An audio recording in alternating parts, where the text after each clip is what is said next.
बहुत स्वागत है आप सभी लोगों का आज़मी पॉडकास्ट में।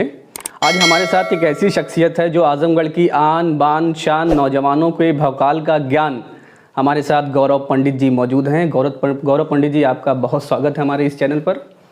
और गौरव पंडित जी के बारे में मैं बताना चाहूँगा कि ये शुरुआत में इनका कैरियर ये अपना बनाना चाहते थे, देश की सेवा करना चाहते थे, ये आर्मी में जाना चाहते थे। फिर इन्होंने क्या हुआ कि आर्मी का वो सपना इनका अधूरा रह गया और उसके बाद इन्होंने ठुल्लू बॉयज़ नाम की एक टीम बनाई और उस टीम ने इनके अंदर अभिनय का वो जो इन्होंने अपने आप को पाया कि मैं अभिनय कर सकता हूँ, मैं फिल्म इंडस्ट्री में आ सकता हूँ। इसी क्रम में इन्होंने एक बॉयज़ की जो टीम बनाई है। तो बहुत स्वागत है आपका हमारे इस चैनल पे।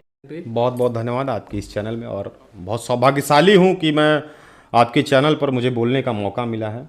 बहुत बहुत धन्यवाद आपको। तो आपका जो सफ़र रहा, आपने जो पहली फिल्म बनाई निरहुआ द लीडर, और जो आप अभी फिल्म बना रहे हैं बड़ी दीदी, तो ये जो सफ़र कैसा रहा आप बताया, हमारे दर्शकों को बताना चाहेंगे?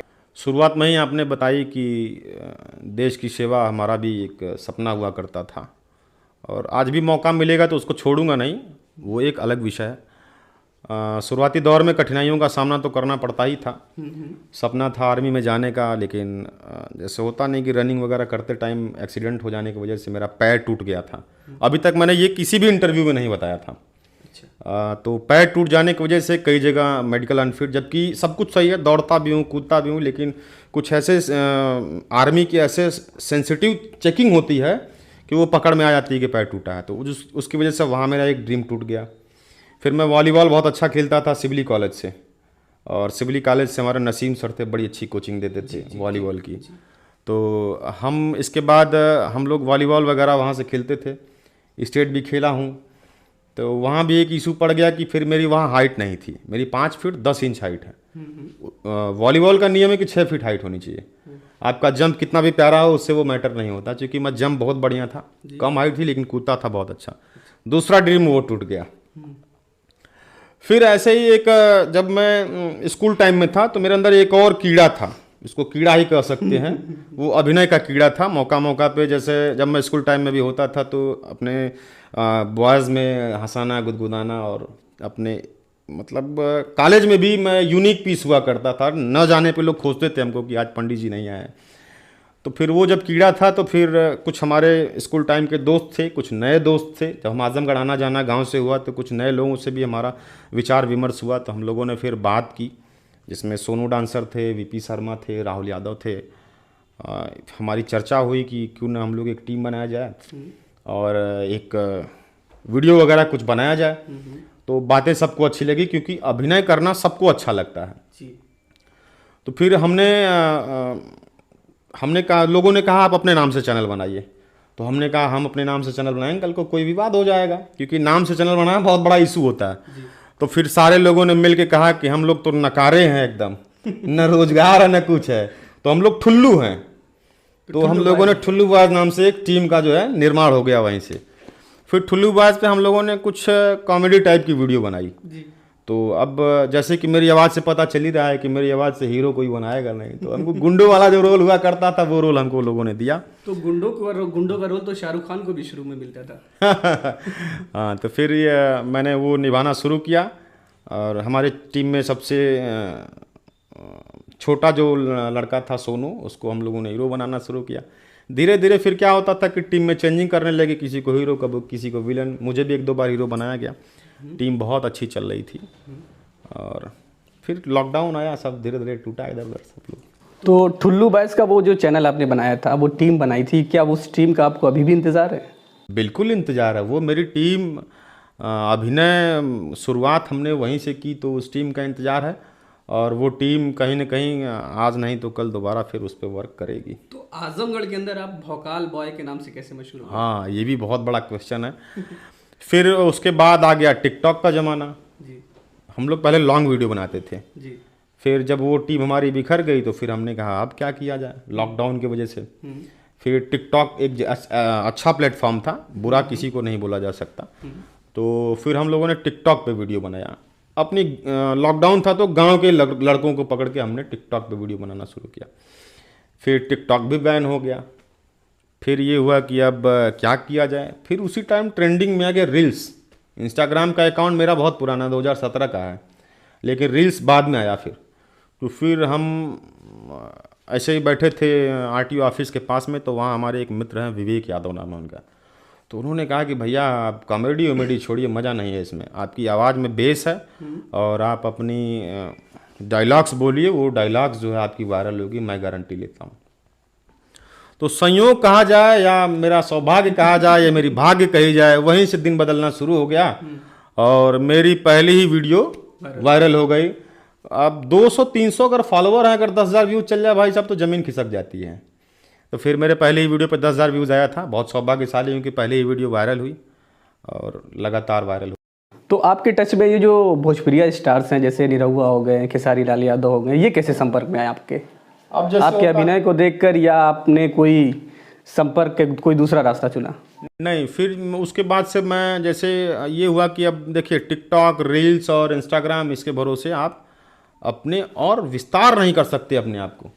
तो फिर हमने मूड बनाया कि अब हमको फिल्मों में चलना है जी। तो हमारे गुरुजी हैं संतोष श्रीवास्तव जी, आजमगढ़ के ही रहने वाले हैं। उनकी आभा फिल्म एकेडमी नाम से एकेडमी भी चलती है फिल्म की। कॉमेडियन? हाँ, कॉमेडियन, अच्छे कॉमेडियन है, भोजपुरी फिल्म में अच्छा उनका नाम है। फिर मैंने उनसे संपर्क साधा और उनका आशीर्वाद लिया। उन्होंने देखते ही कहा कि नहीं, कुछ हो सकता है। कुछ ज्ञान उन्होंने शुरुआती ज्ञान दिए। और फिर निरहुआ द लीडर की संयोग से शूटिंग चल रही थी। निरहुआ उस टाइम चुनाव हारे हुए थे और उन्होंने शूटिंग आजमगढ़ में कर रहे थे। फिर मुझे उनकी शूटिंग में बहुत छोटा सा रोल करने का मौका मिला। चर्चा होती तो इसकी केवल चर्चा करता हूँ, बताता नहीं हूँ कि इस फिल्म में मैं हूँ। एक नॉर्मल सा रोल है, 2 सीन किया हूँ बस खाली। आम्रपाली मैम का और निरहुआ मैम का, दोनों लोगों का इंटरव्यू लिया हूँ। अच्छा। हाँ बस। जी, आपका गेस्ट बदल गया, होस्ट बदल गया है, ठीक है। गेस्ट तो वही है, होस्ट बदल गया है। मैं रेहान खान और मैं फिर से एक बार स्वागत करता हूँ आजमगढ़ पॉडकास्ट में आपका। तो देखिए, सवाल का तो एक शुरुआत कर दी गई है। आरिफ साहब ने बहुत सारे सवाल पूछे और सवाल मेरा आपसे पर्सनल लाइफ से जुड़ा हुआ सवाल है कि पहला सवाल मेरा है कि परिवार का कितना सपोर्ट आपको मिला इसमें? किसने परिवार में सबसे ज़्यादा सपोर्ट किया आपको? हाँ, परिवार की बात आती है तो मेरे सामने बस एक ही चित्र दिखता है, मेरी माँ का। मेरी मम्मी अगर मेरे लाइफ में नहीं होती तो आज जो भी छोटा सा सफ़र मेरा है इस यहाँ तक मैं नहीं पहुँच पाता। फैमिली में शुरुआती दौर में पिताजी को थोड़ा सा दिक्कत होती थी, और दिक्कत क्यों ना हो, पिताजी शिक्षा विभाग से हैं और उनका बेटा अभिनय की फील्ड में हो तो दिक्कत थोड़ी सी होती है। बट मम्मी मेरी जो है वो अपने माँ बाप का इकलौता बेटा हूँ, तो मम्मी मेरी यही कहती थी कि जो भी मेरा बेटा करेगा उसको करने दीजिए, ईमानदारी से करने दीजिए। और उसको विश्वास था और आज लोग जानते हैं तो उसको बड़ी खुशी होती है। और वो पापा को बोलती भी है कि देखिए बेटा हमारा कुछ करके दिखा। तो अभी पापा का रिएक्शन क्या होता है? अभी पापा भी अच्छे हैं। हाँ, पापा भी अब बहुत सपोर्ट करते हैं और हर तरीके से पापा भी समर्थन करते हैं। क्योंकि पापा को भी मैंने दिखाया मेहनत करके कि नहीं पापा मैं कर सकता हूँ, कर सकता हूँ। मेरे अंदर भी वो दमखम है और मैं कर सकता हूँ। और जो सेलिब्रिटी लोगों में चीज़ें हैं वो मेरे अंदर भी है। मैं भी सेलिब्रिटी हूँ, मैं भी आपका हीरो हूँ। आपका हीरो हूँ मैं, ज़माने का बन जाऊँगा, पहले आपका हीरो हूँ मैं। ये एक सवाल मेरा ये भी है कि आपकी आवाज़ में इतना दम है तो क्या आपको डर लगता है या आप दूसरों को ही अपने आवाज़ से डराते हैं? डर कहते हैं कि भगवान सबके अंदर कुछ न कुछ अलग चीज़ देता है। तो मेरे अंदर अगर कुछ अलग चीज़ दी है तो मेरी आवाज़ दे दी है। मुझे डर और किसी से नहीं लगता है, केवल एक ही आदमी से डरता हूँ, उन्हें पापा से। पापा से मैं आज भी डरता हूँ। आज भी मुझे लगता है कि पापा मुझे डांट न दें, क्योंकि मेरे से भी हैवी वॉइस है मेरे पापा की। अच्छा, तो मुझे लगता है आजमगढ़ भौकाल पार्ट 2 उनका आना पड़ेगा।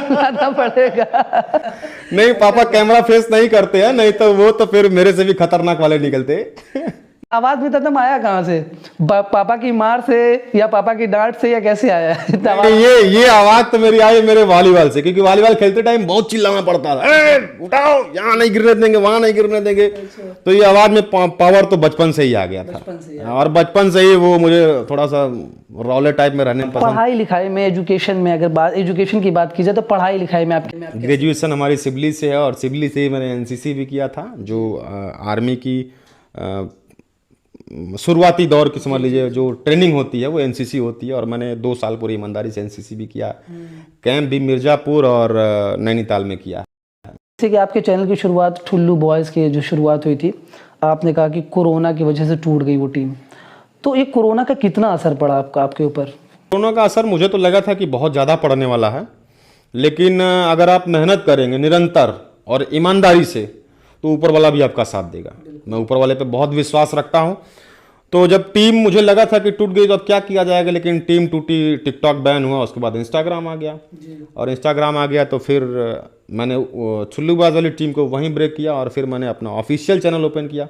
ऑफिशियल में हमारी नई टीम एक बनी, सत्यम सिंह, मिथिलेश, नीरज विश्वकर्मा, तमाम हमारे सहयोगी लोग लगे हुए हैं, आज भी लगे हुए हैं कि किसी तरीके से एक चेहरा निकले आजमगढ़ से। और कहीं ना कहीं पूरा यही चेहरे नहीं, पूरा आजमगढ़ जनपद चाहता है कि आजमगढ़ से एक कलाकार निकले। मेरा एक सवाल ये भी आपसे है कि ये जो भोजपुरिया की जो शुरुआत हुई वो कहाँ से हुई आपके करियर में? भोजपुरिया की शुरुआत तो हमारी संतोष श्रीवास्तव जी द्वारा ही हुई है। और निरहुआ जी यहाँ संजोग, सब कुछ संजोग से होता है। निरहुआ जी यहाँ से चुनाव लड़े, चुनाव किसी कारण से नहीं जीत पाया, उनकी शूटिंग यहाँ हुई। शूटिंग में एक माइक रिपोर्टर, न्यूज़ रिपोर्टर से शुरुआत हुई। अच्छा, और आपने न्यूज़ रिपोर्टिंग से न्यूज़ रिपोर्टिंग से शुरुआत नहीं, न्यूज़ रिपोर्टिंग एक्टिंग की थी हमने। अच्छा, एक्टिंग। हाँ, मैंने न्यूज़ रिपोर्टिंग नहीं की थी, वो मैंने एक्टिंग न्यूज़ रिपोर्टिंग का किया था उसमें।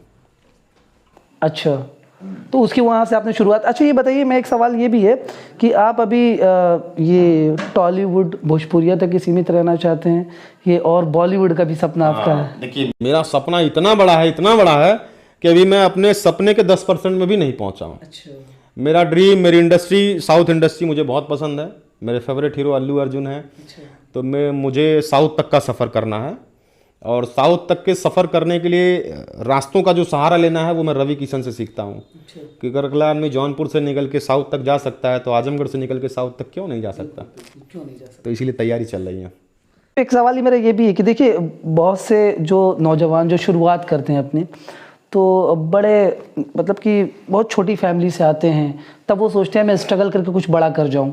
मैंने सुना आपका परिवार पहले से समृद्ध और बड़ा मजबूत परिवार रहा है, आपको कैसे शौक आ गया इस चीज़ का? बिल्कुल, मेरा परिवार ठीक है, मेरा सब कुछ बढ़िया है।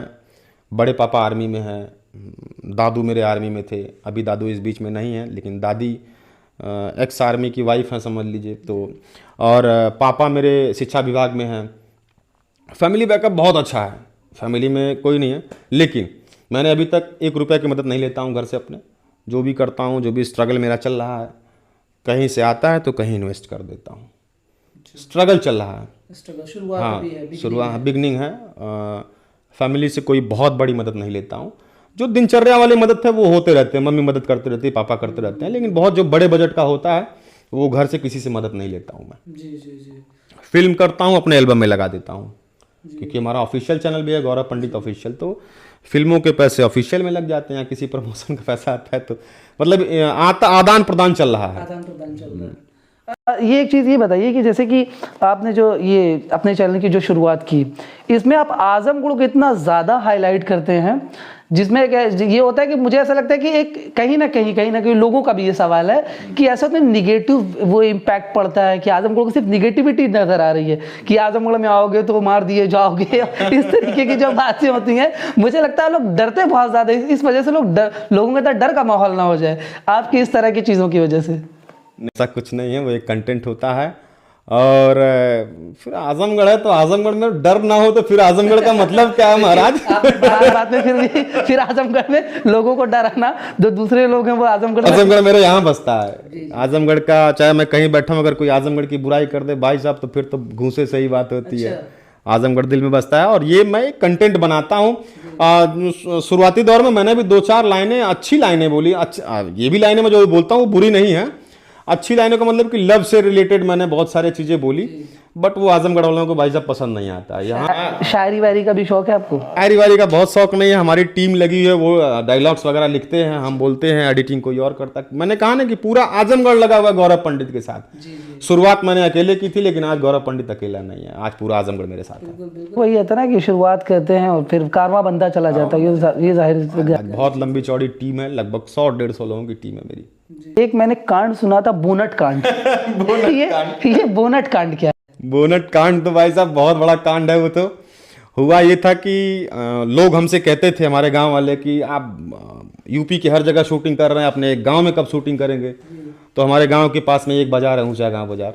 हम वहाँ एक शूटिंग कर रहे थे, डाकू एल्बम था।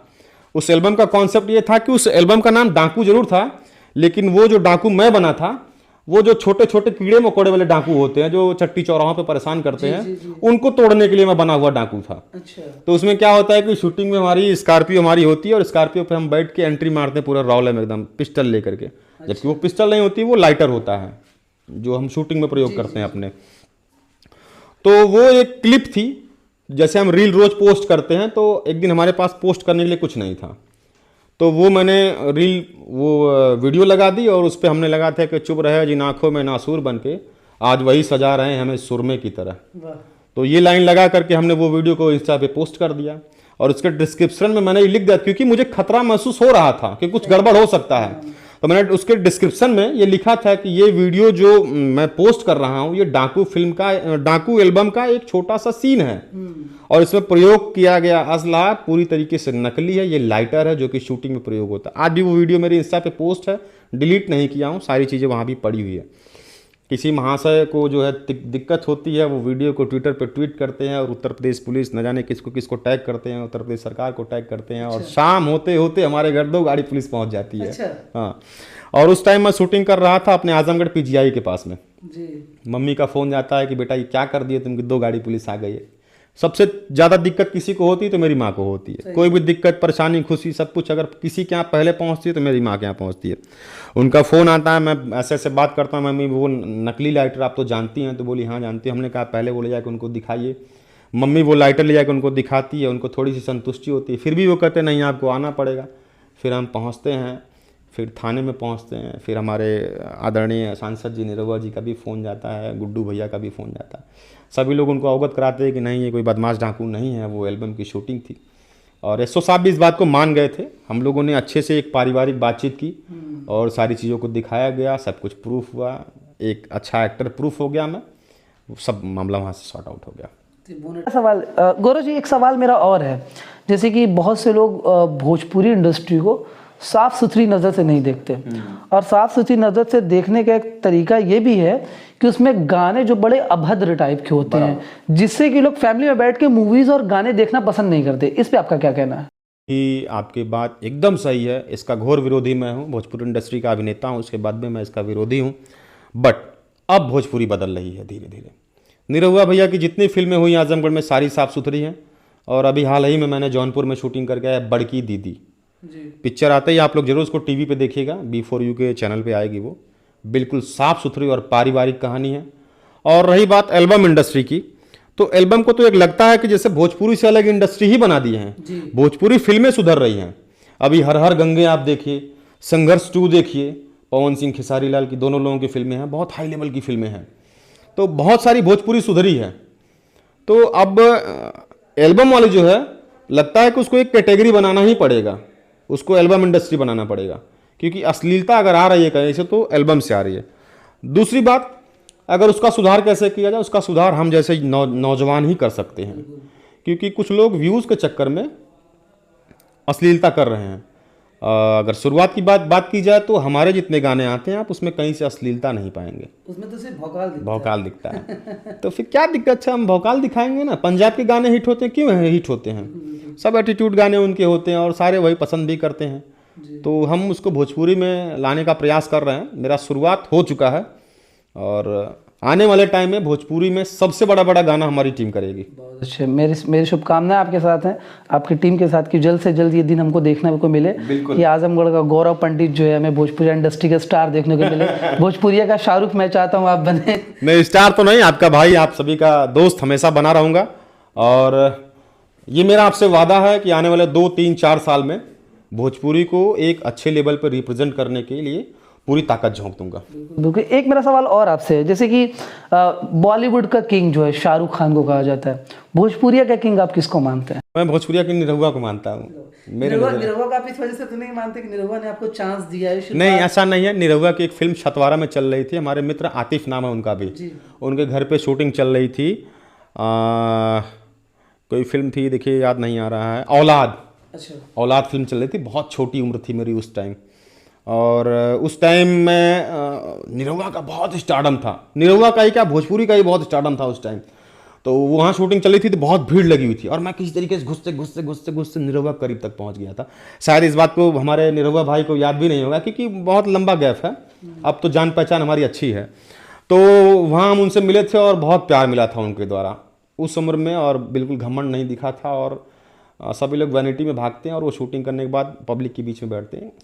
ये सारी चीज़ें मुझे बहुत अच्छी लगी। और एक्टिंग के मामले में बाप तो सबका है वो भोजपुरी। अभी आगामी प्रोजेक्ट्स आपके क्या हैं? देखिए, बड़की दीदी के जो प्रोड्यूसर थे नीलाभ तिवारी सर और उसके डायरेक्टर थे संजीव सर, और जिसकी अभिनेत्री थी अंजना सिंह, जो कि अपने आप में बहुत चर्चित चेहरा है भोजपुरी की। बहुत बड़ी बड़ी हिट फिल्में की हैं, खेसारी के साथ, निरहुआ के साथ, पवन सिंह के साथ, सबके साथ की हैं। तो वो फिल्म मेरे करने के बाद जो विश्वास मैंने उस टीम पे जमाई है, जिसके प्रोड्यूसर नीलाभ तिवारी जी हैं, तो जो मैंने विश्वास वहाँ जीता है, उनकी आने वाली 25 फिल्में हैं और उन्होंने कहा है कि 50% फिल्म में आप मेरे साथ रहेंगे। तो ये मेरे लिए बहुत बड़ा दावा था। ये खुलासा करना नहीं था, लेकिन मैं आपके चैनल के माध्यम से खुलासा किया। धन्यवाद बहुत। मैं चाहता हूँ कि आप ऐसे ही आगे बढ़ते रहें। और मुझे ये लगता है कि जैसे आपने कहा 3-4 साल का समय मुझे चाहिए मुझे अपना नाम बनाने के लिए, मुझे लगता है जिस स्पीड से आप बढ़ रहे हैं उस पर आपको 3-4 साल की ज़रूरत नहीं है। ये 3-4 साल के भीतर आप बहुत ऊंची शिखर को छू लेंगे। वो आपकी दुआ है, लेकिन मैं जब चलता हूँ तो लंबी रेस चलना चाहता हूँ, ताकि मैं जो कहा हूँ उसके मानक में मैं पूरा कर दूँ। स्पीड तो आप सभी की दुआओं से, आशीर्वाद से, मोहब्बत से स्पीड तो बहुत तेज़ी से चल रही है।